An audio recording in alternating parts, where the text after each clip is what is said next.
How often do you anticipate or worry? How often do you anticipate or worry about your speech? Go ahead and answer that. I'm just going to give you a minute or two.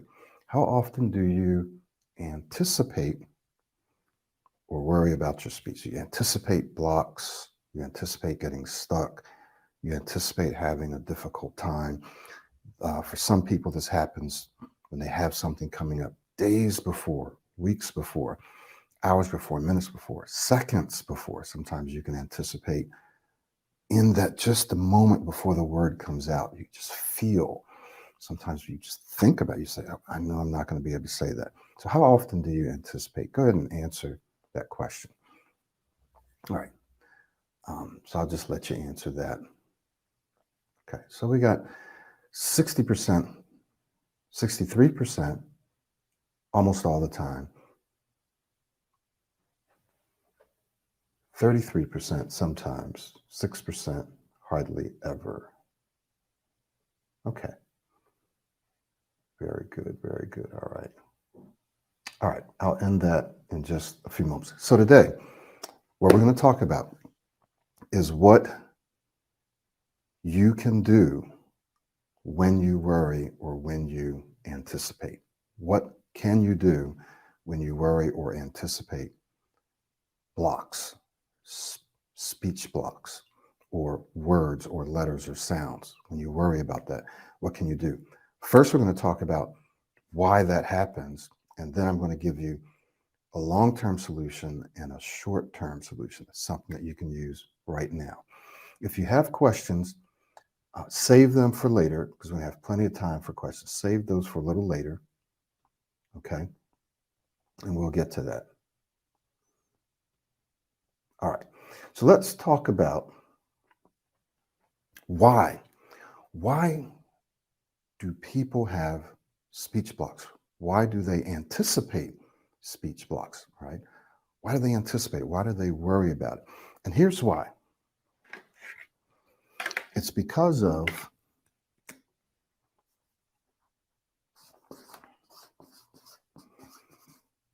previous experiences. So let me ask you a question. Let's just say that you have someone who has never really had trouble with their speech that they know of, right? Because most people, in fact, everyone's this fluent from time to time, but most people just don't know about it. They don't worry about it. They don't really care. It doesn't bother them. But let's just say you have someone who doesn't see themselves as a stutterer. They don't see themselves as having trouble with their speech. And so they don't really worry about speech blocks, right? Do you think that in any given moment in time, they would all of a sudden begin to anticipate or worry about speech blocks? So if they've never experienced it in the past, what's the likelihood of them all of a sudden out of nowhere start to worry about or start to anticipate, oh, I'm not going to be able to say this word. Oh, I'm not going to be able to say this. What's the likelihood of that happening? I just want you to think about it. The likelihood is virtually zero. Now, it can happen, of course. It can happen to people who don't necessarily struggle with their speech. It can happen to them in an interview or when they're preparing for an interview or they're preparing for a big presentation or they're meeting with someone in authority. They might begin to anticipate or worry about their speech then. But many of them won't necessarily worry about particular words or sounds. They might just worry about how they're going to perform. So the likelihood of that happening is almost zero if they haven't experienced it in the past. So that's the answer, or that's an answer, it's probably the answer to the question, why do you anticipate or worry about blocking, right? About getting stuck. I don't really like to use the word blocking, but I'll use it because people know what it means. I usually like to say getting stuck. So why do you worry about getting stuck? And the reason is because at some point you've had previous experiences with it. It's happened to you in the past, right? And because it's happened to you in the past, it's a memory. And what your brain does is it goes and it looks at that memory and it predicts your future behavior. It predicts your future speech. So memories, whatever's happened in the past, predict future performance, future behavior. So your brain goes and it looks and says, have we ever gotten stuck on this word? Have we ever had trouble with these letters or saying this or ordering coffee or making presentations? If the answer is yes, if you have any experiences, then your brain will begin to predict that you'll have the same thing or something similar in the future. Does that make sense? So you say, well, why does it happen? Why do I anticipate? Why do I worry? It's because you've had experiences with this before. Even if it was just one experience, sometimes it just takes one experience of having trouble with a word or a letter or a situation. And then your brain can predict, oh my God, okay, you're going to have trouble with that in the future. So this is the reason why. Now, the question is, what can you do about it? What can you do about it? So what I'm going to do today is I'm going to give you some long-term strategies, long-term solutions, and I'm going to give you some short-term strategies and solutions. So let's talk about the long-term strategies first. The long-term strategy, and we're going to deal with this from two sides of the same coin, two aspects. One of the long-term strategies or solutions is to change what you're thinking and how you're thinking about your speech. Now, let me break this down and let me explain this. One of the things that you don't want to do is you don't want to worry about or think about or try to avoid blocking, right? So I've talked to people and they have said, well, I try to avoid stuttering. I try to avoid getting stuck. I try to avoid thinking about getting stuck, right? So when you try to stop something, what you do is you amplify it. You actually make it more likely that it will happen when you try to stop, when you try to avoid. So if you try to stop anticipating or stop worrying, you actually start worrying more. There's a law called the law of relaxation. And it says, in all mental workings, effort defeats itself. In all mental workings, effort defeats itself. So what this means is that if you try really hard mentally to not do something, or you try really hard to do something, and you're just putting all your focus, often that effort will defeat itself. It will not work. It'll make it such that you're not able to do it, or it'll make it such that you actually do the thing that you're trying to avoid. And here's one of the reasons why. If you try to avoid stuttering or anticipating or worrying, or you try not to anticipate or not to worry, then in order for your brain to know what that actually means, what does it mean to not worry about something? What does it mean to not avoid something or to avoid something? It has to actually think about that thing. Okay, it thinks about it. So when you try to stop something or you try not to do something, your brain has to think about it, which means you amplify, you start becoming more anxious about it. You actually start to think about it more. I hope that that makes sense. So what should you do? Well, here's one part of the long-term strategy. You think about how you want to speak, how you want to feel, how you want to impact other people. And I would just like to summarize this, and you've seen this before, and you're going to see it again and again. I may even have talked about it in the last webinar. And I talked to my coaching clients about this. I talked to them about it in a lot of our sessions. In fact, I talked with one guy who just graduated yesterday, I believe, Rick and Vic. So rather than anticipating or negatively anticipating or worrying about your speech, what should you do? What do you want to think about? What do you want to anticipate? Well, you want to think about whatever it is that you're going to say in the conversation. And we'll talk about the difference between kind of informal conversations and more formal things. But just in general, you want to think about is what I'm going to say or is what I'm saying relevant to this person? Is it important to this person? Is it relevant to this conversation? Or is it valuable? Is what I'm going to say of any value to this person, right? Is it valuable to this conversation? Is it valuable to the person? Am I and how can I engage or impact? How can I hold this person's attention? This is where your speaking skills, your proactive speaking skills come in. Your body language, your voice inflection, how clearly you speak, how fast you speak or how slow you speak, right? If you're speaking too fast, it'll be hard for people to follow. If you have an accent and you speak fast, that's even worse, right? So how can I engage this person? How can I make sure that I'm making good eye contact, that when I'm speaking, the person is listening, and when they're speaking, I'm actually present and I'm listening. So what I'm saying is, you want to be thinking more about this until this becomes natural and automatic, which it will, where you don't even have to think about this. But you want to be thinking about this for now until it becomes a habit. How can I engage this person? How can I engage this group, right? And then the third one is to see, how can I make sure that what I'm saying is clear, both stylistically and structurally? How can I make sure that it's clear? That means when I'm speaking, you should be able to hear what I'm saying. I should be enunciating. I like to call it articulating, right? You should be able to follow what I'm saying. My volume should be such that you can hear what I'm saying. I remember when I used to do a lot of public speaking. I used to teach workshops, or I would preach or do whatever. I was a professor and so forth. There were times when I would do a workshop and I wouldn't want to be walking around with a mic. So I had to learn to project my voice. So people would always say, "We can't hear you, we can't hear you." It's because I'm more of a soft spoken person.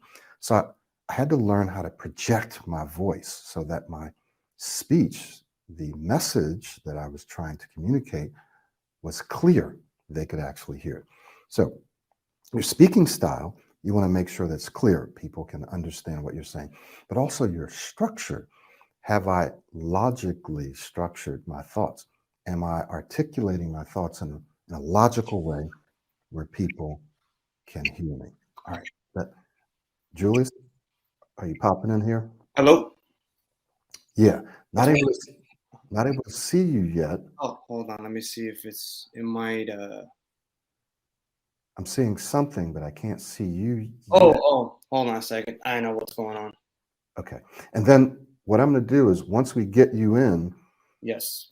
then I'm going to have you. Yeah. There we go. Okay. So Beautiful. what I'd like for you to do is go ahead and turn your video and audio off for right now, and then I'm going to bring you in pretty soon. Beautiful. Okay. Very good. Very good. Great. So glad that you were able to make it in here. Okay. So, Rick and Vic, this is what you want to be thinking about, right? The law of substitution. If you're thinking about this, you can't be thinking about that. So if you're thinking about Rick and Vic, you can't be anticipating or worrying about your speech. Now, once again, let's just say you're going to order coffee. Well, the thing you don't want to be doing is anticipating, okay, I won't be able to say this. I won't be able to say that word. What eventually happens as you go through this process, right, the Pro 90D smooth speech system, is your identity changes, yes, but your thinking changes, and it gets to the place, in fact, Julius can talk about this, where you stop worrying, you stop thinking about, you just think about what everyone else thinks of. You think about life. You think about what you want to order, what you're going to do later. You just stop thinking about that stuff. It's a process, right? It's a process. But the goal here is, and the long term, at least part of the long-term strategy, is to not try to stop worrying or thinking, right, or anticipating. It's to just think about, it's to substitute that with something else. And one of the things you can substitute it with is Rick and Vic. So, for example, I've been doing this for a while. So when I do webinars, I don't think about my speech at all. I don't think about it. The only thing I think about is this. What can I say that's relevant? What can I say that's valuable? How can I make sure I'm holding your attention? How can I make sure it's logical and clear? That's it. So I don't have time to think about, well, what if I get stuck on camera? Oh my God, right? Now, certainly I could think about that. If I did, it would probably happen and I'd probably be anxious and I'd probably be worried. But I've created a new pattern of thinking where I think about and focus and concentrate on something else. Now, if it's something like ordering coffee, I don't think about that at all like I used to, right? Or making a phone call and having to give my phone number or something. I don't think about that anymore. I think about something else, but it's all a part of the process. So that's one half of it. That's one side of it. What's the other side? The other side is to focus on or practice speaking the way you want to speak. These are long-term strategies. Now, I'm going to give you some short-term ones, but we're going to get Julius in just a couple of minutes to talk about what we're talking about now. Okay. So one part of the long-term strategy is to change your pattern of thinking rather than trying not to worry, how can I not do this, trying to avoid it. You simply shift your focus to something else. And I'm giving you one example of something else that you can think about on a regular basis so that you don't worry or anticipate. Now, the second part is for you to practice speaking smoothly, right? To practice speaking smooth. Because if you practice speaking smoothly, now I know what you're thinking. Well, if I stutter, how can I practice speaking smoothly? Well, I'll give you some examples because we have a system, we have tools in place to help you do that. You practice speaking smoothly. Why is that important? Because it's how your brain works. When you experience smooth speech, successful speaking experiences, when you experience that, what you're doing is you're impressing a successful speaking memory, a successful speaking experience, right? And what does your brain use to predict future behavior? It uses previous behavior. At least it's one of the most important things, right? It uses previous experiences, it uses memories. It goes back and says, how did we say this before? How did we react? How did we respond before? Okay, well, this is probably how we'll do it in the future. It's a pattern. Remember, your brain is efficient, doesn't want to spend a whole bunch of energy trying to create something new. It just says, bam, have we done this before? Have we done something like this before? Yes, great. Then that's how we're going to do it in the future, right? So your brain goes back and says, have we spoken smoothly in the past? No. Okay, then we're not going to speak smoothly now. Have we spoken smoothly in the past? Yes. Okay, great. Then it's possible that we can do it in the future. So someone says, well, Mike, how can I speak smoothly? Well, I'll give you an example. We have something called proactive speaking skills, right? Proactive speaking skills. We have modeling. We have free flow speaking. I'll just talk about those. So those three things are ways that we help you start speaking smoothly almost immediately. I have a client that I started working with not too long ago. I was talking to him yesterday, and he was getting stuck, speaking real fast and using lots of filler words. And I said, okay, let's look at your modeling style. Let's look at how you speak when you model, and let's slow down. Sometimes people can't even model unless they slow down. So we show you how to slow down. We don't just say slow down. We give you tools to help you slow down. And then we talk about modeling, which can also help you slow down. So as soon as he started to slow his speech down and model, he immediately and instantly started speaking 100% smoother. So just seconds before, he was getting stuck, getting choppy, right? And then as soon as he slowed his speech down and I told him how to do it, 100% smooth. So we have the tools to kind of get you started speaking smoothly.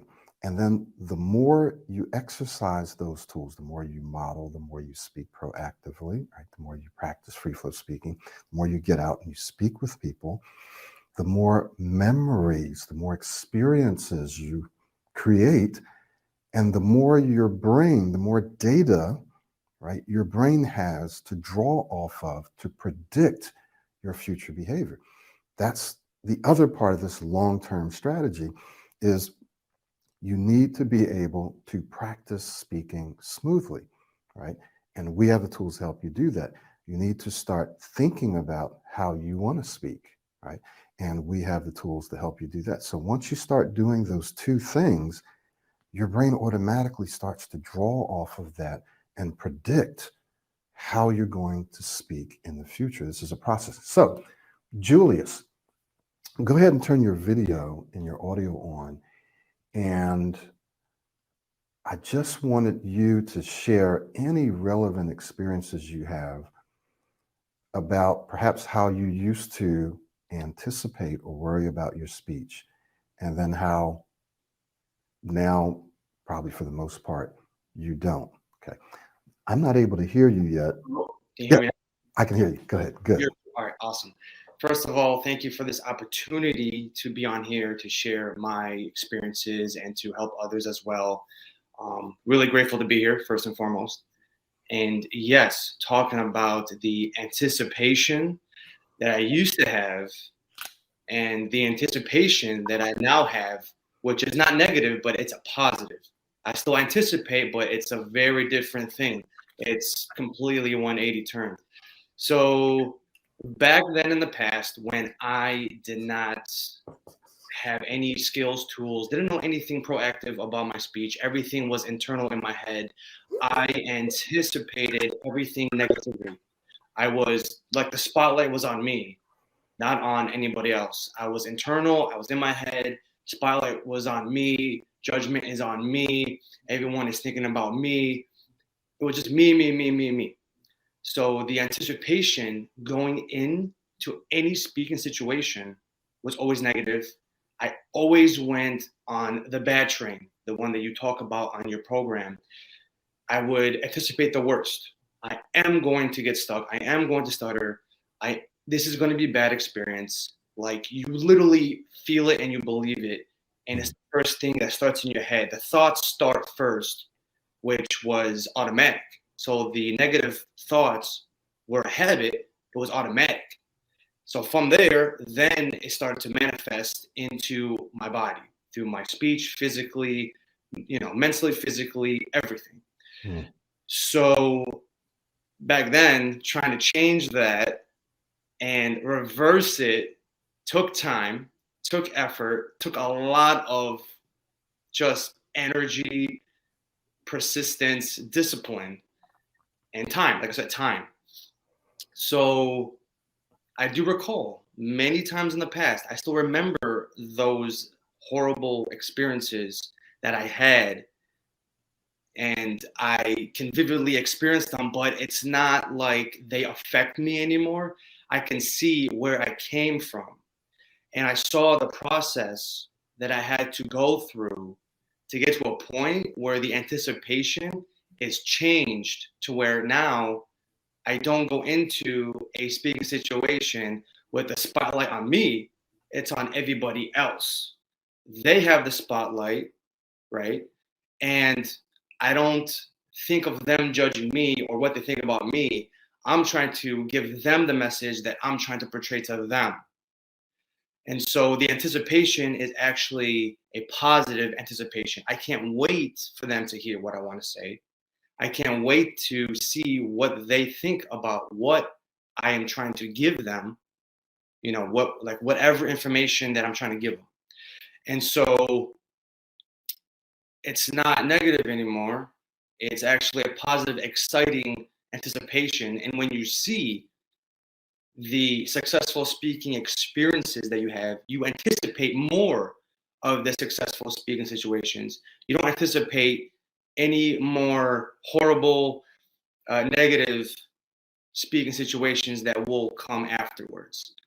So it's nice going back and still knowing where you came from, and you still remember the horrible speaking situations that you had, and then seeing the new improved speaking situations, and that the anticipation has flipped from negative to positive. it's not internal anymore, it's external now. You're focused on everyone else. So that's why the Vic and Rick will just really opened up doorways in this whole speaking situation. I mean, speaking journey. That makes sense. You're a firefighter too, right? And A firefighter and a paramedic.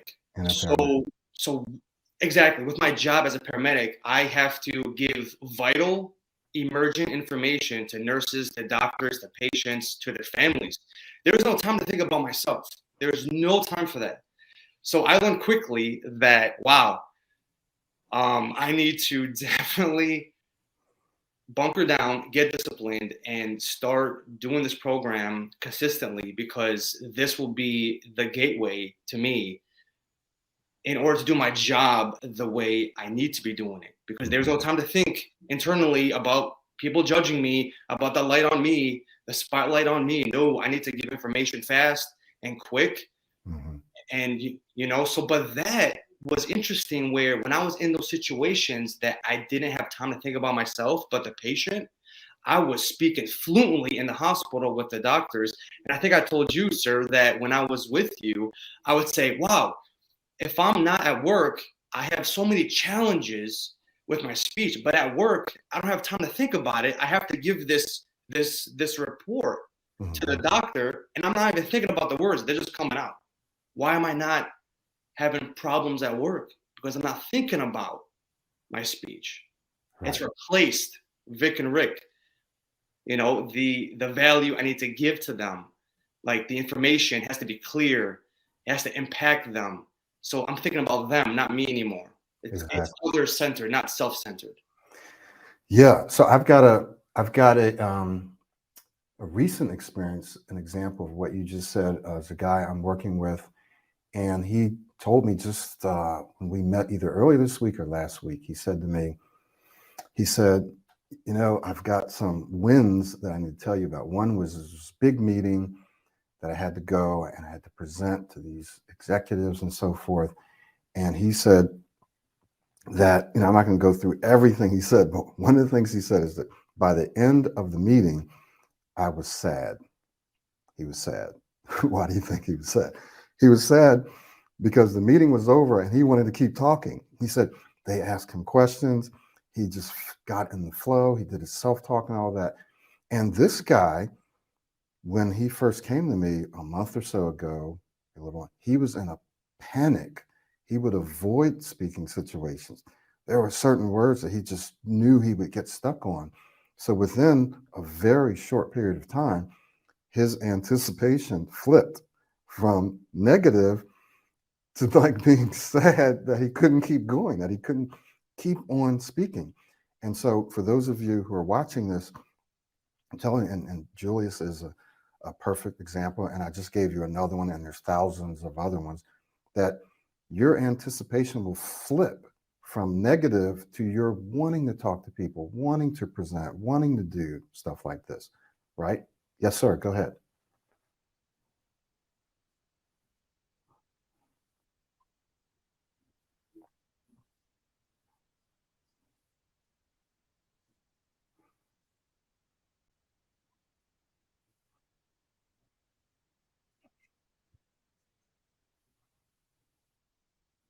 Couldn't do it because how can I go in and speak to these patients and these nurses, these people of authority?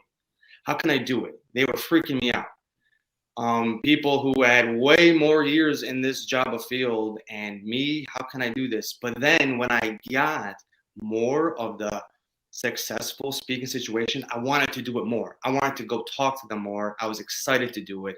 I wanted to approach all the doctors, doesn't matter who it was, what rank, I was excited to do it. Complete flip from where I used to be. So yes. Very good. Thank you. Thank you. Okay. So I'm going to continue on, and we're going to talk about just a little bit more about the long-term strategy. Then we're going to talk about short-term strategies. Then we'll bring Julius back to address that. And then we're going to just answer questions for the rest of the time that we have. So long-term strategy, change what you're thinking about, change what you're thinking about. And this is long-term and short-term, but you're changing your thinking patterns, right? And you're also changing your speaking patterns because you're going to practice speaking smoothly, proactive speaking skills, modeling, free flow speaking in the program. It's a system. And what you learn how to do is to start speaking smoothly until it becomes a habit, until it becomes natural. You no longer have to try, you no longer think about it. That's long term. Let's talk about short term. Short term would be tactics. So you could call them tips, you could call them tricks. I don't like to call them tricks, but they're tactics. They're techniques. I like to call them tools.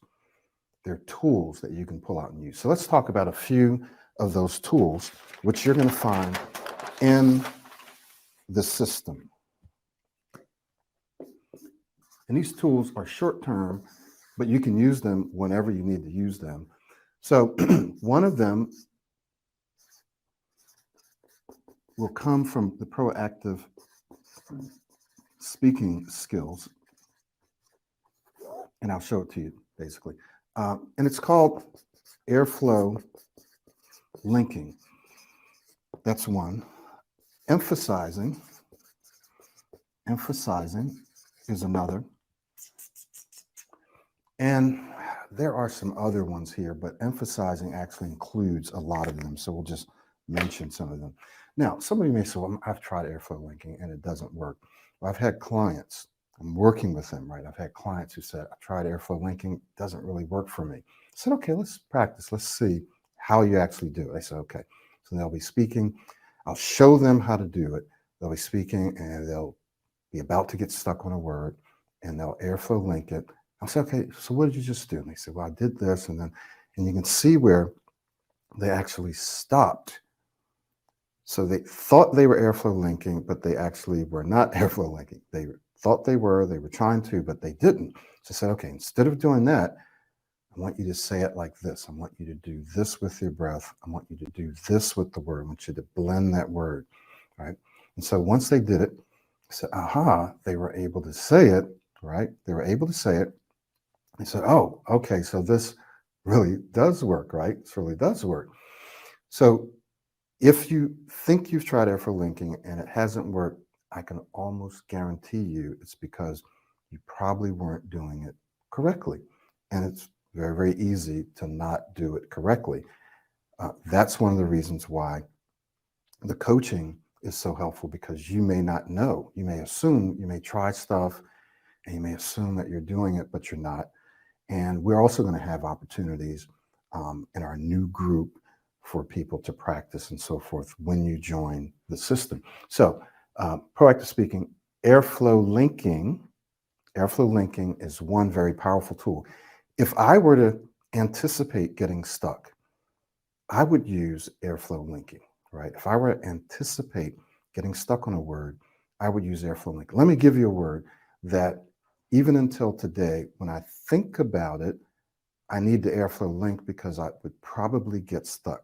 Communication, the word communication, right? Now, most of the time I can say the word without having the airflow link it because I'm not thinking about it. My identity has changed.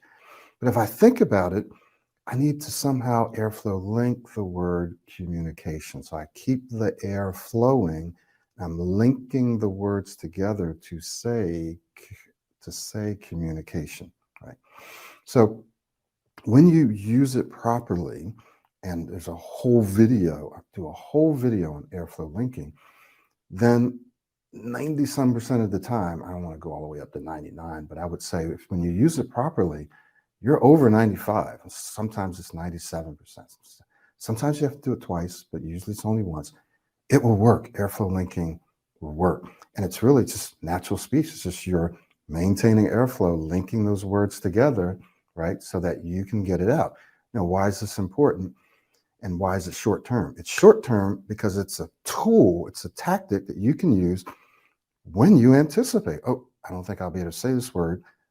Let me airflow link it. Let me airflow link it, right?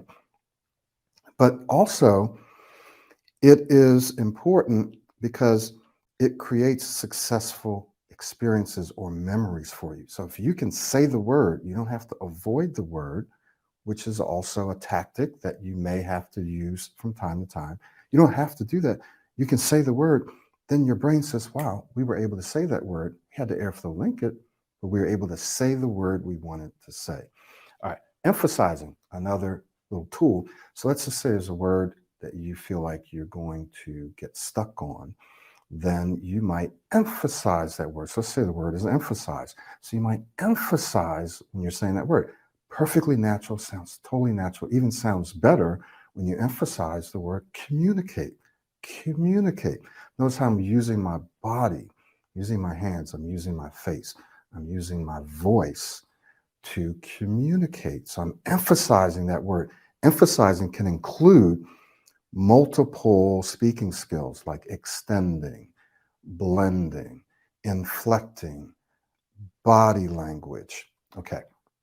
So someone wants me to give perhaps another example of airflow linking. So let's just say the word is stutter. Let's just say stutter or stuck. I get stuck. I don't like to use the word stutter. So let's just say I want to say the word stuck. So sometimes I get stuck. So airflow linking would say, so let's say I see, okay, man, I need to say the word stuck. Your brain has already scanned ahead and said, I need to say the word stuck. How do I airflow link? So what you want to do is one or two words before the word stuck. So you got to be speaking slower, right? Now, all of this can happen almost instantly. It's not like I'm explaining it slowly, but it happens just like that. So you say, okay, man, I feel like I'm going to get stuck. And you say, I feel like I'm going to get stuck, or I feel like I'm going to get stuck. So what did I do? I airflow linked, going to get stuck, or I airflow linked, get stuck. Took some breath, and I said those words together, right? So what I did is I tricked my brain to make it seem like get and stuck were one word. I tricked my brain to make it seem like get and stuck was one word. And I said it, and I took some extra air because I might have needed that air because I was feeling a little anxious around that word, right? So that's an example of airflow linking. Now, there's many others, and there's other ways to do it. You can do anticipatory airflow linking, meaning you can see something coming and make sure that you link the words before you get there. Then there's airflow linking where you're speaking and you get stuck. You don't anticipate, you just get stuck. You just stop, you go back a couple of words, and you link them together. People do this all the time when they repeat themselves, right? When they repeat themselves. Why didn't they say they the first? Why didn't they say they repeat themselves the first time? Well, the brain has its own way of correcting our deficiencies, our disfluencies, right? So your brain will just repeat the word, just repeat the word, throw in a filler word, right? Throw in an ah. So let me give you another set of short-term strategies. Introductory words and transitional words. Introductory words and transitional words. What do we mean by introductory words? Words like so, words like okay, words like well, sounds like a quiet ah, like I just right? Not right? I'm not telling you to do that. Do not do that. There are times where we all do it, right? But introductory words and or a quiet let's see. So for example, if I were to say, what time are we going to go out? Right? So I might say, what time are we going to go out? What time are we going to go out? You wouldn't even have heard that if I didn't tell you. What time are we going to? So it's just a little sound to get the air flowing. Or so what time are we going to go out? So what time are we going to go out? Right?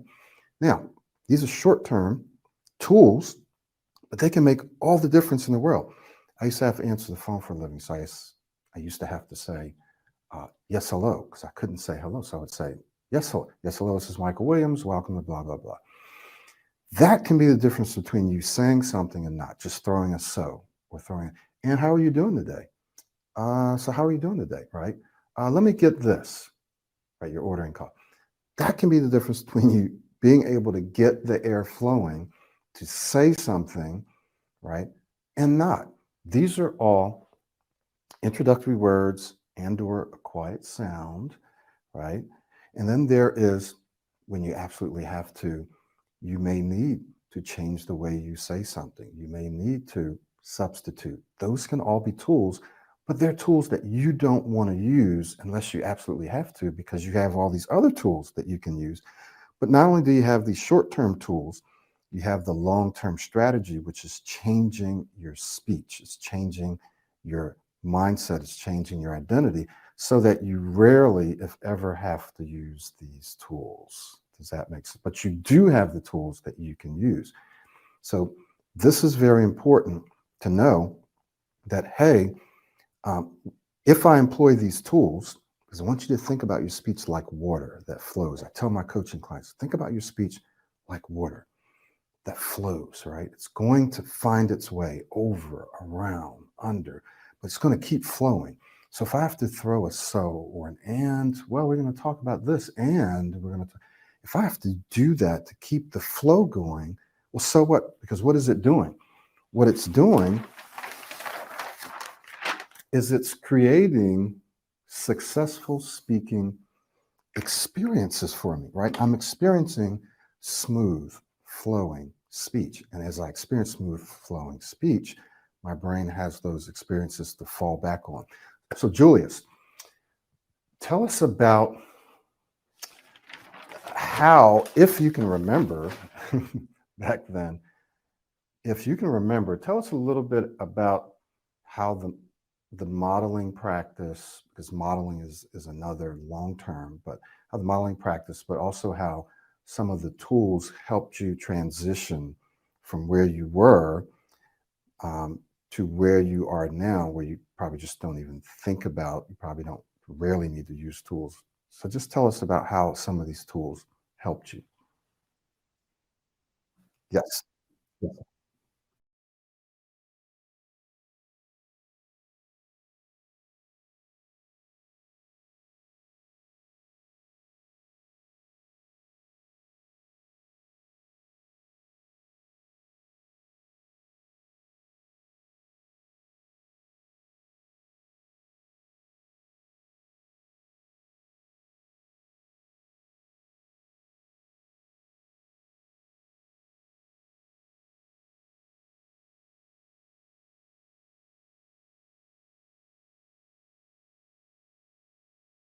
What do I want my speech style to be like?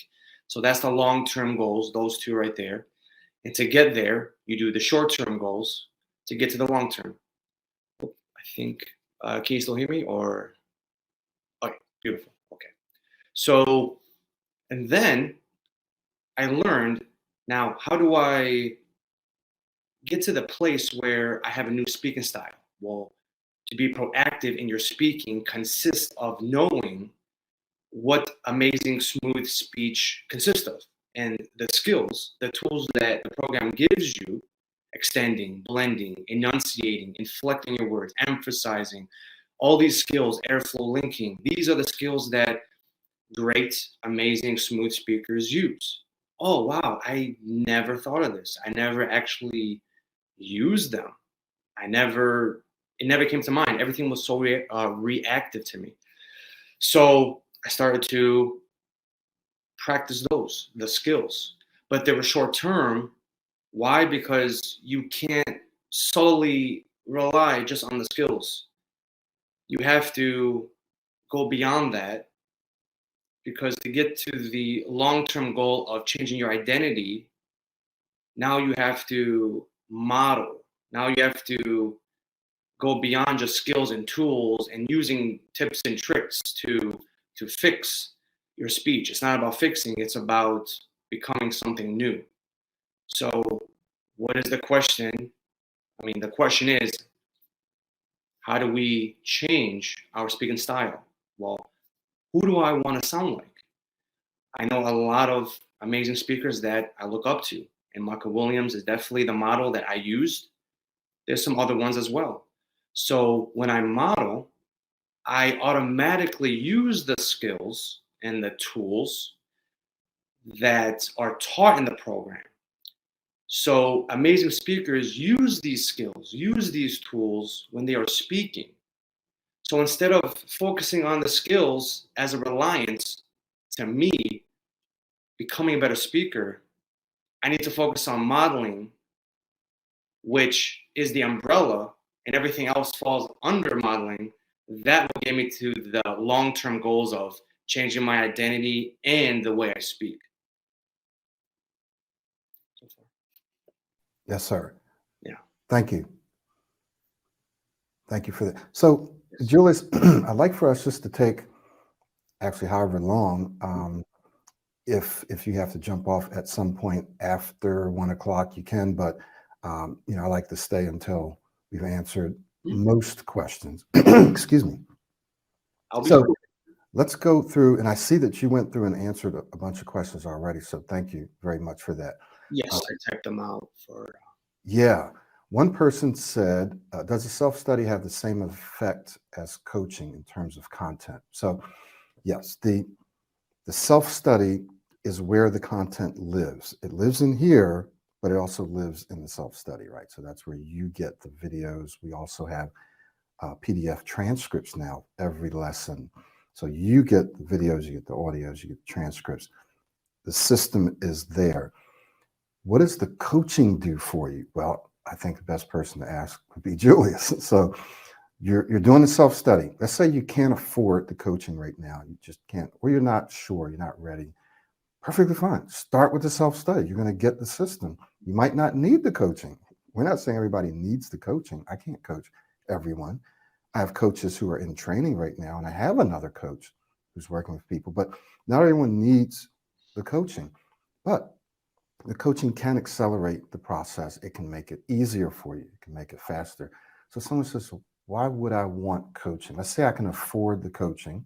I'm trying to contemplate why what. So Julius, what was so special about the coaching? Yes. So you are correct that the self-study and the coaching, same content, same everything.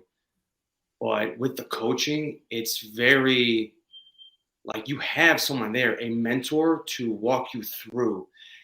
Feel like sometimes when you go into something, you have doubts, you have worries, you try it out, and then you have this temptation of maybe that this might not work, and then you go through some bumps in the road, and it discourages you.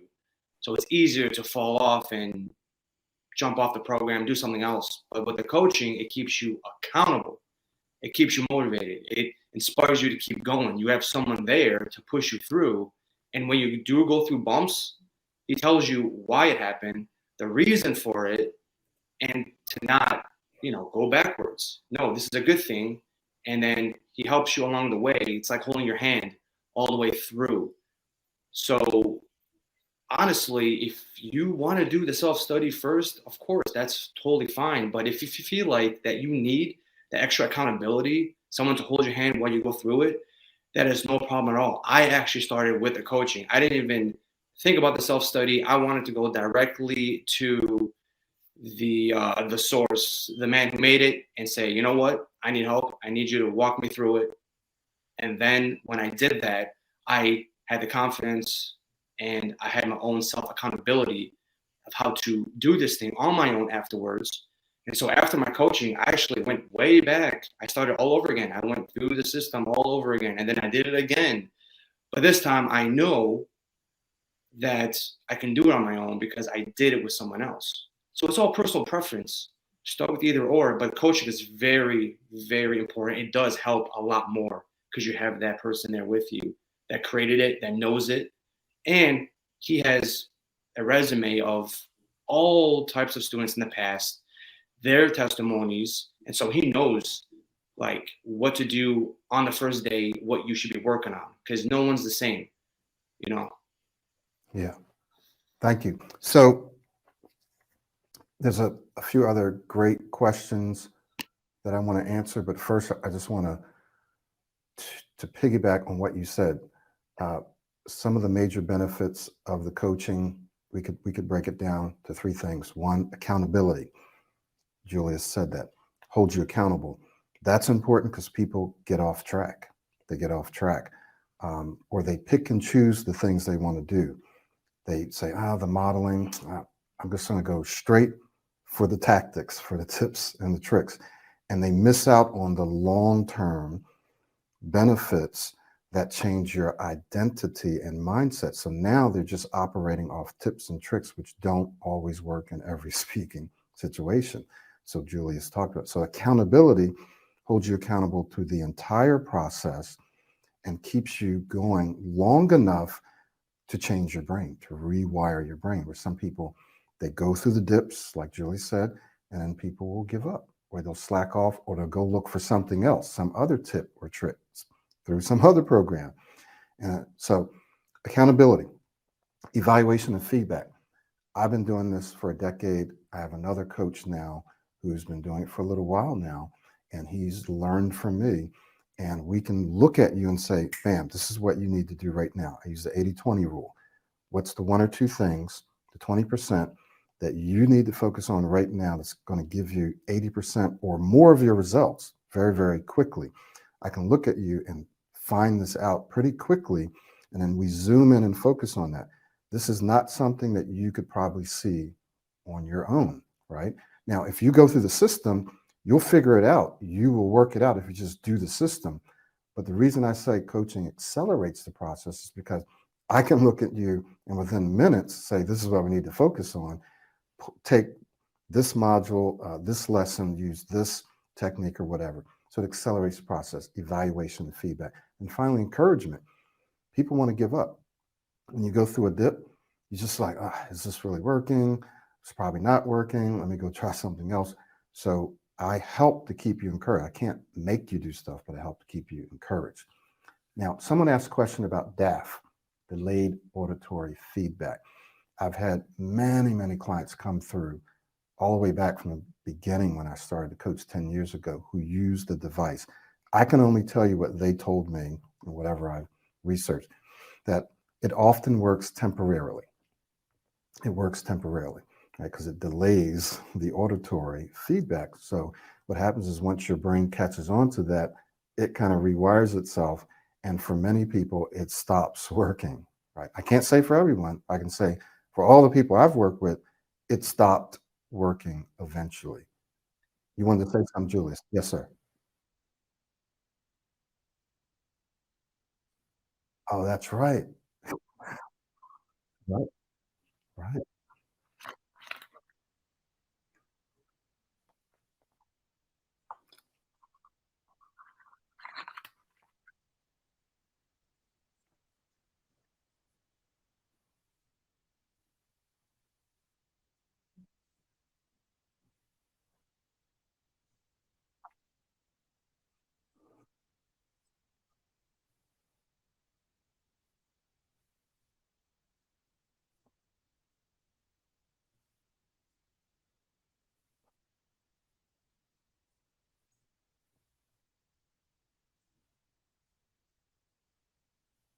For me. So because I learned this is about habit transformation. Yeah. And it's not just about changing. Remember, we have a multi-pronged approach here. We're not just changing how you physically speak. That's just one side of it. And it's important, yes. And there are other programs that can help you do that. But we're also talking about changing your mindset, because you can change your speech, but if your mindset and your identity still thinks of you as a stutterer and that it's going to pull your speech back, right? Or as soon as you have a disfluency, then your the way that you think and your identities just pulls you right back. So we have to change both the mindset, the identity, and the speech. Your speech is never going to be 100%, 100% of the time.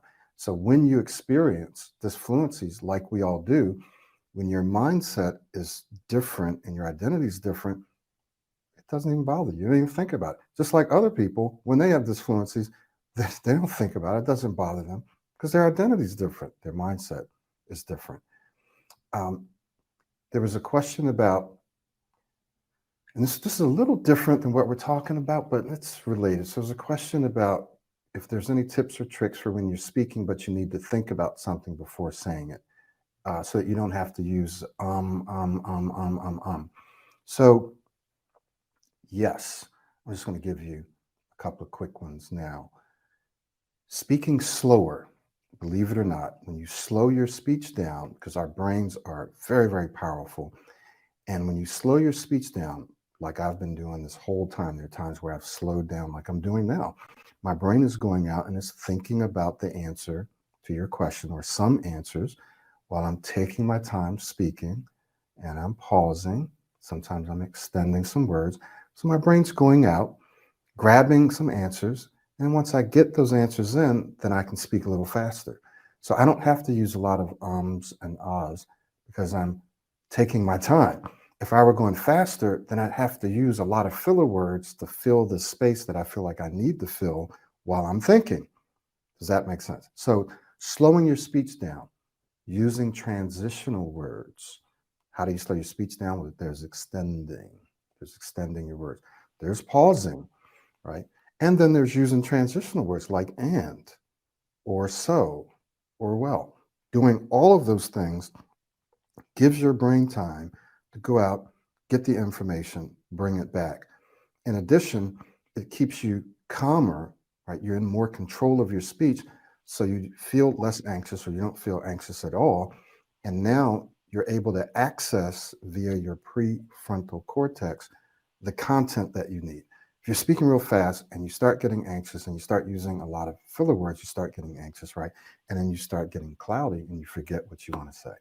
All right, great question. Julius, yes. Yes, sir. Yes, sir. I do have something to add on to that as well. Yeah. Is I did notice that when I did not know something or I had to think about it, I started to get anxious, and then that causes me to rush, mentally rush and physically rush. So, and then I start to get into the loop. I learned, as you said, that you start out slow and you take your time. How do I do that? I learned from the program that I just say to myself, "Oh, that's a good question. Let me think about that for a second." And I just breathe right through it. I just say that to them. And when I'm saying to them, "Oh, that's a good question. Let me think about that. Let me see." And then when I do that, I'm slowing myself down. I'm thinking while I say that as an intro.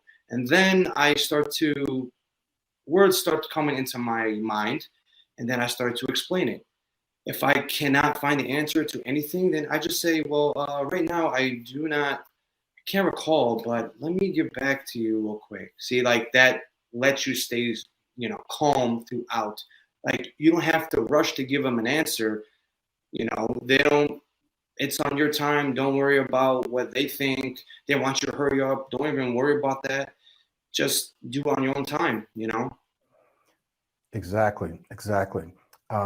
Yeah, thanks for that. That's an awesome strategy that absolutely works. You take back control. You do it on your own time. You have some things that you can say. That's a great question. Let me think about that. Gives you time to think. So we got a couple of other great questions in here. Wow. Let's see. There's one question that was in here. Gentleman asked it. I just want to get to this. Do you think the self-study will help also? 5 years ago, did an expensive program, didn't help me, so I wanted to start the self-study. What are your thoughts on that? So, if you're willing to do the work, everything is there. We are also improving and building out our community. Like I said, we're getting ready to launch a Facebook group. We currently have a Slack group, but we're getting ready to shift over to a Facebook group. And we are getting ready to start doing practice sessions at least a couple of times a month. You guys will be grandfathered into that. Everything is in self-study. The whole system, the whole process is there. Once you understand that this is not about the stopping of stuttering, right? Really, the focus of this program is not really to help you stop stuttering. It's to help you become an excellent speaker, right? Which is kind of what we're saying. If you focus on techniques and tools and tricks and processes to help you stop stuttering, you're probably going to get frustrated and you're probably going to continue to stutter. But if you focus on becoming a smooth speaker, an excellent speaker, then you're automatically, I put it like this, if you're speaking smoothly 95, 96, 97% of the time, because that's what you've been practicing, then you can't be stuttering 40% or 30% or 50% or 60, right? You can't. You can only have disfluencies 5% or 3% or 2%, right? Whatever's left over. So we don't need to focus on helping you to stop stuttering or stop blocking.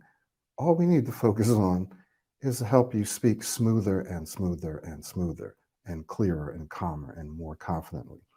So will it help you? Yes, because it's based on brain science. It's based on neuroplasticity, habit formation, observational learning. We've helped so many people over the years.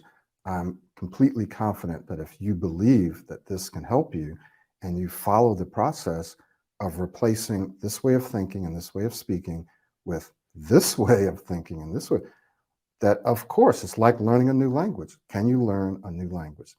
If you can, then you can learn a new way of speaking. If you can't, then no, this will not work for you. Okay. Yes, sir. Yes, sir. If I could add to that as well, Yeah. like we said, like you know yourself. If you think you can do the self-study on your own and held yourself accountable and you could do it through, okay, cool. I knew myself I needed a coach. Even during the one-on-one, I was going into it, like during the meetings with Michael, I was discouraged. I was complaining about certain things. I had doubts here and there. I was struggling in certain situations and explaining it to him like, man, I don't know if this is working. If I did that by myself in the self-study, I would have given the program maybe 1 week, 2 weeks, and then I was done with it. The fact that he helped me through it, he said, okay, this is why you are feeling this, this, and this. It's good that you're feeling this, this, and this, and this. Now do this, this, and this so that you could be here and here and here.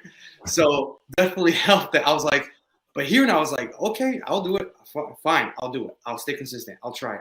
And then like it started working. And then the whole 80-20 rule, like I am like a living testimony. 80% of the time, I felt like I was wasting my time. And then boom, it just worked. I was like, oh, wow, okay, cool. It's working. I'm getting experiences. I build up momentum, and then I was starting getting dips, but then it was still a positive trajectory going upwards. And so, yeah, the coaching definitely helps you with that along the way. So if you're one of those people who need that extra help, like I said, even during the coaching, I still needed, like I was still struggling mentally. So much energy was being put through it. So I definitely advise the coaching. Yeah. Rory has a question about when I slow down to not use filler words, it gives my brain more time to anticipate, right? To think about the words and think about the words that I'm going to struggle with. And so then I start to hesitate more. Well, remember, whatever we're saying today is just one thing.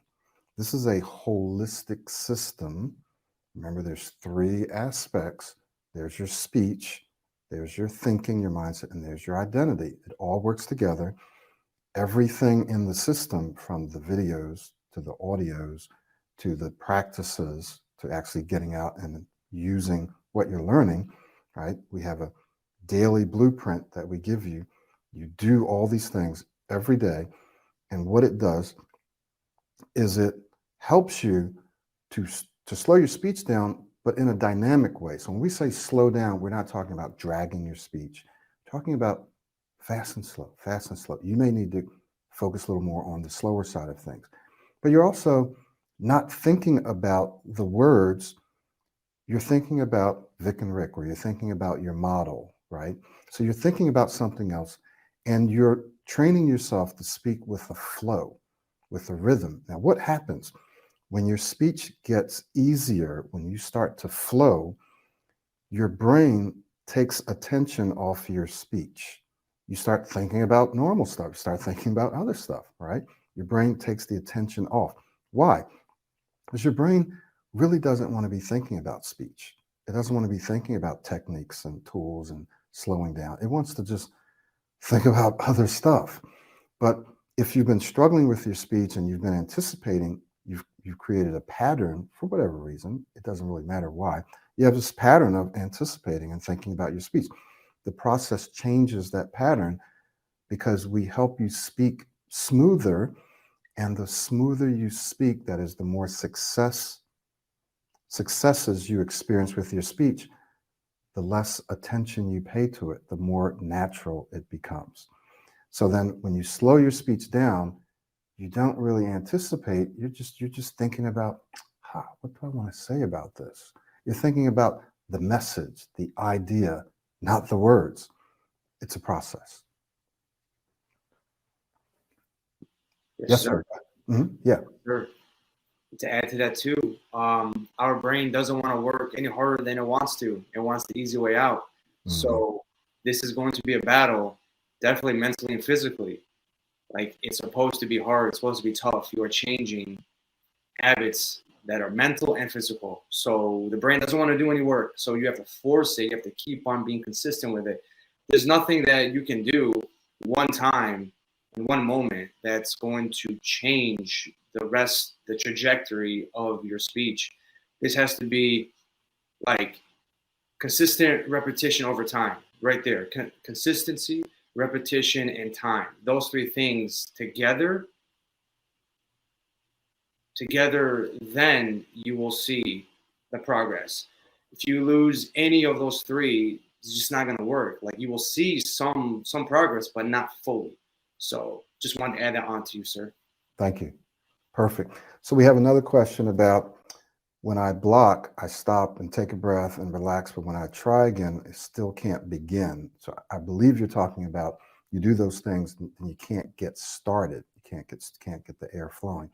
Once again, there's a long-term process that's happening, right? When you're doing the modeling and you're doing all this stuff and you're getting out and your practice, just like, again, speaking another language, certain things just start to happen. You may not see it at first, right? It's called the law of accelerating acceleration. But you may not see it happening at first, but it will just click. All of a sudden, you'll be like, bam, only because you've been doing the process that you can just get started speaking easier. I had a little program called How to Get Started Speaking Easier. Short term, using, yeah. No, I'm so sorry. No. Yeah, you continue. Short term, believe it or not, using introductory words, like just using one word, like a so, or a quiet sometimes like, let's see, let me see. So let me get, like, so just using some introductory words or quiet sounds or something can get you started. Just me using yes. Sometimes I'll go and I'll order food and I'll say, yes, let me get the blah, blah, blah. Now, I don't do that because I feel like I'm going to get stuck, but it's a habit. So doing these things and believing that they're going to work. Now, will they work 100% of the time whenever you use these words? Well, probably not. But using those introductory words and sounds along with the long-term strategy, that's going to work 100% of the time, right? So you can't just pick the tips and say, okay, great, I got the tips, let me just use this. Because, yeah, it's going to work sometimes. It might work most of the time, or it might not, but they will work in conjunction with this long-term process. Go ahead, Julius. Yes, sir. Thank you so much. Just to add on to that too, I hope I say the name right, Castriot. Reading your message. Similarly, when I block, I stop and try to breathe and relax. But when I try again, so from that, I assume that you know that you are in a block, you're stuck, and you stop, and then you breathe, and then you start speaking again. That's actually good that like you're not getting into the loop, because a lot of us, we get into the loop. Like, once we get stuck or stumble, now we can't stop it. It just keeps going and going and going. So the fact that you said that you were able to stop and breathe, like, that's progress enough. I mean, not enough in the sense that like you're done, but that's one step closer. Now, when you do get stuck, you're changing a habit of not going into the loop again. You're stopping and you're breathing. So you're not going, into that cycle, that vicious cycle again. So now the goal is to start speaking again and then going into it slowly, like what Michael says, because you says, when I'm relaxed, or maybe I think I am.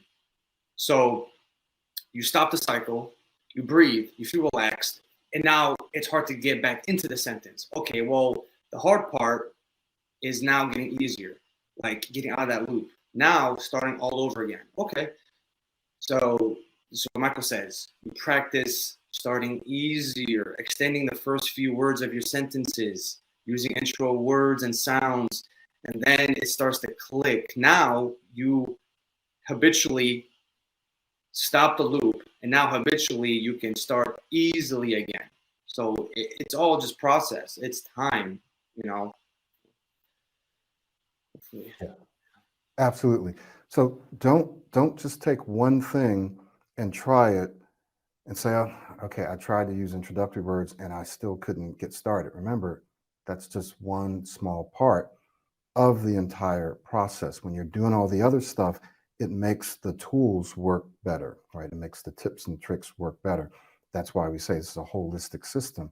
I generally don't like to give tips and tricks because people try it and it works sometimes and it doesn't work other times. Well, we expect that because it's not, we design this as a holistic system because we know that it takes the whole thing to work.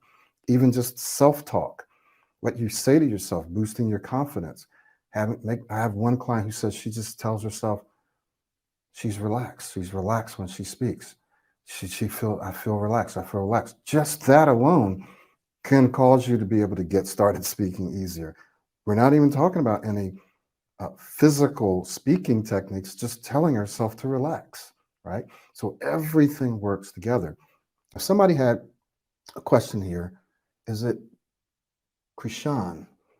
Krishan or Krishan? My stutter is 80% speech blocks, 20% actual stuttering repetitions. Okay, so blocking, bam, can't get anything out for whatever reason.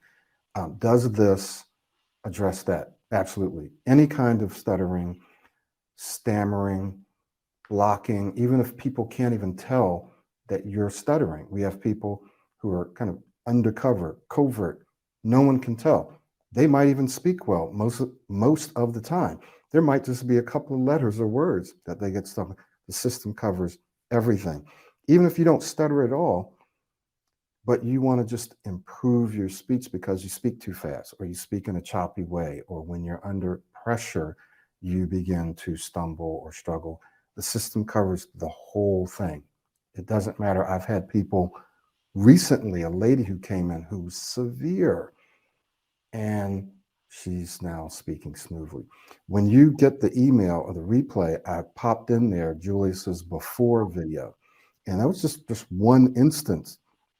And I have probably hundreds, if not thousands of other ones, but people don't give me permission to show them, believe it or not. They just don't want to, and I don't force people. Some people are okay with me showing their before, but I've had people severe. So yes, doesn't matter. This will work for you. Can we? Yes, once the webinar is closed, you will probably within an hour or so get a replay. Okay. Let me see if there's any other questions. Julius, do you see any other questions that we didn't answer? I am looking through. I know there's a private chat and then there's the public chat. Someone mentioned if you're still on here, they mentioned that they wanted to meet with me. There's a button there. Yeah. And so you just go on there and you see when I'm available, and then you book your session according to that time. Okay. Also, you'll get the same link in your email to book a session with me. And remember, these sessions are not for just exploration. It's not for free coaching. It's for people who, even if you want to get the self-study, but you're ready now, but you have some questions, I can answer those questions. You want to do the coaching, you're financially able now, or within a week or something. Then you book your session and I'll answer your questions then. You don't have to proceed, but you just need to be ready. This prevents people just from really taking the time away from other people who are ready or from my coaching, and they're not really ready or they're not really serious. Okay. So yes, you can go ahead and arrange a time using the link or links that are up on the screen. Julius, do you see any other questions? Let's see. Graham Walters added another one. He said, do we get a mail with the link? I suppose he means an email with the link to replay this webinar. I think we already answered that one, sir. So yes, you will get an email and we'll have a link to replay the webinar. Absolutely.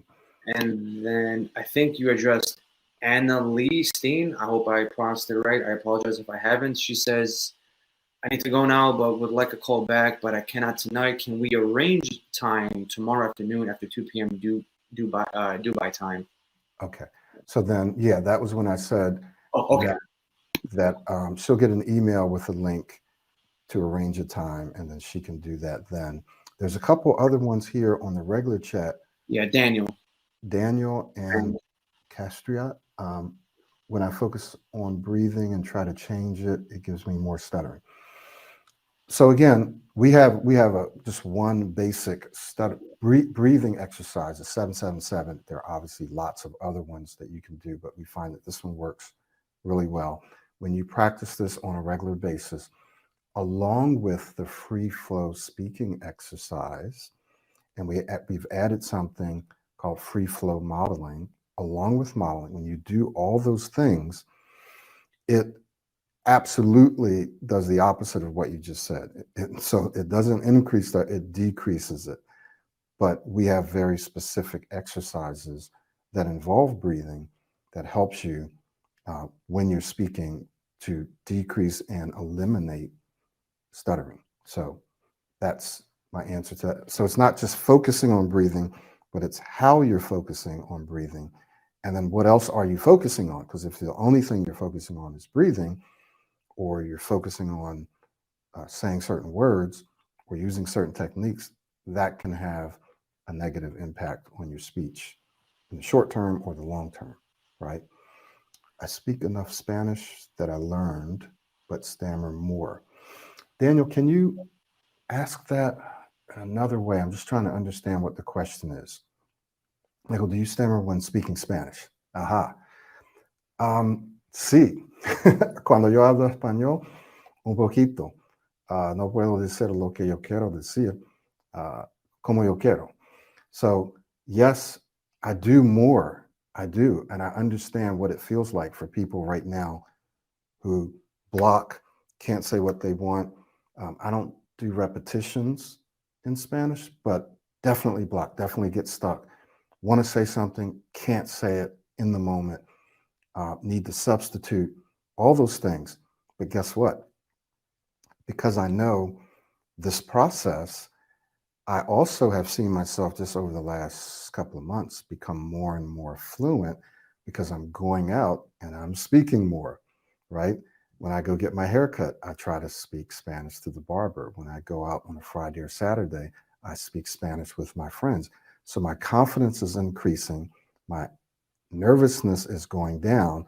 I'm creating more successful Spanish speaking experiences. And so I am blocking or getting stuck less and less, and I'm becoming more and more fluent. So I know if I go someplace where I have to speak Spanish every day, it's going to give me a headache, but I know within a week, my Spanish is going to be pretty smooth, right? Because of this process. And if I model someone, let's take it to a whole nother level, and I do affirmations like and or self-talk, and I say, wow, I speak Spanish so smoothly. I love speaking Spanish. That's going to take it up another notch. So the answer is yes, I still stutter, literally stutter when I'm speaking Spanish, but it's getting less and less because I'm putting more and more attention to it. Okay, thank you for that. All right, any other questions that you see? If not, then we're going to just have some last encouraging words from you, Julius, and then we will wrap it up. I'd just like to hang out and make sure that we're answering as many. Yes. Yeah. Yes, I don't see any more questions right now. But yes, I want to just give some encouraging words. I'm glad that there are people here watching this webinar. And if this is the first time you have been exposed to this program, to Michael Williams, I just say congratulations. This is like one step forward. Like, you want to obviously change your speech. If you are here, there's a reason for it. So I commend you. I think this is amazing that you are here and that you are thinking about taking that step and that next step into an amazing speaker. And I know a lot of this is just information being thrown at you, and maybe you don't know what to think about this, but I'm glad that there are testimonial videos on the YouTube page, and I'm grateful that mine is on there too. I know someone asked about mine, and that Michael Williams has posted it somewhere. And so go on YouTube, type my name in the Pro 90 Day page, watch my videos. I think I have 4 of them on there, and you can see the progression. Especially watch the first one. That is real. That is raw, unfiltered. That is me. I have witnesses, family, friends, everybody that know me. So that is definitely not fake. And so if it looks too good to be true, well, I that's a compliment. That is literally a compliment. Like, I'm glad. I want people to think, oh no, this is way too good to be true. There's no way. That is a compliment. That is the testimony to this program. So I, encourage everybody, take that step. If it's the self-study, awesome. It's still a step. If it's the coaching, awesome. Another step. So yes, I think that's all I wanted to say about that. Thank you, Julius. Well, I'm not going to say anything else. I'm going to say a little something else. And I'm just going to say that the links are there, but you also, if you're watching this or you registered for this, you're going to get some emails over the next 24 hours that have the links to book a session with me. There should also be a place if you need to do some more research on the coaching or the self-study. There should be a link in there where you can go look at that first. But there'll be links in there for you to take advantage of the $100 off now, or for you to book a session with me. If you've already been watching me and you don't need to speak with me, then some people just go straight in and purchase the package that they want. In fact, a lot of people do that because they've already been watching me for years. So then you can do that if you want.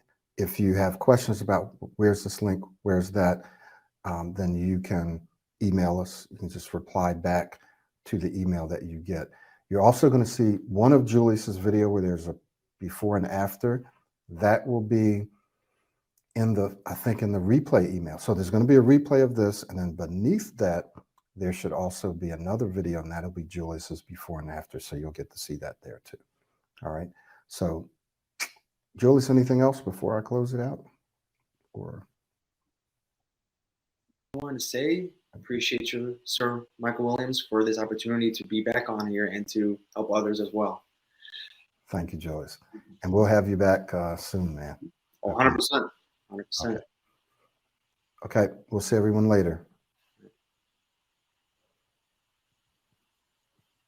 Hey there. My name is Michael Williams, Pro 90 founder and smooth speech coach. Are you tired of struggling with your speech? Ready to transform your life and boost your confidence? Then it's time for you to enroll in my Pro 90D private laser-focused coaching program. I can only say is thanks. I'm due to Pro 90D and Michael and the support and how he's just changed my life and my speech. I honestly think that if not for the laser-focused coaching with Michael, I wouldn't be where I am right now. It's just impossible. Don't let speech struggles hold you back. Book your call or enroll today. Let's take the first step towards a smoother, more confident you. Let's do it together. Book your call or enroll today.